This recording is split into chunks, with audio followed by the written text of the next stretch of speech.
The last thing I wanted to do was to react to something and make sure that we had all the information in before we did that. It was a very, very difficult decision.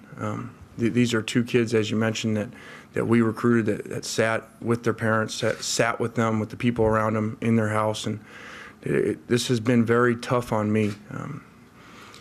Our number one rule is protect the team, and so as the head coach, I have to make decisions that sometimes you don't want to do. You know, it was a sad day yesterday for those two kids, and I wish them the best of luck.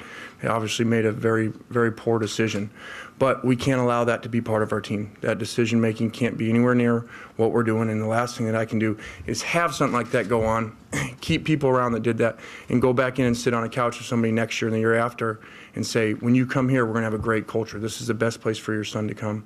And so I had to make the best decision for the team.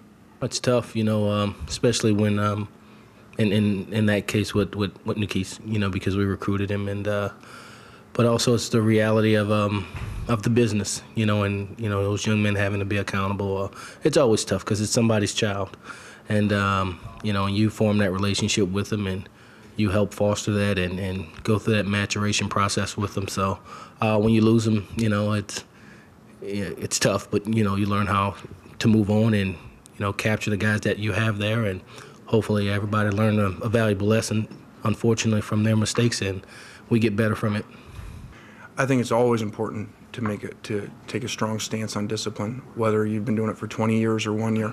And so the discipline involved in this and the decision has nothing to do with because it's our first year.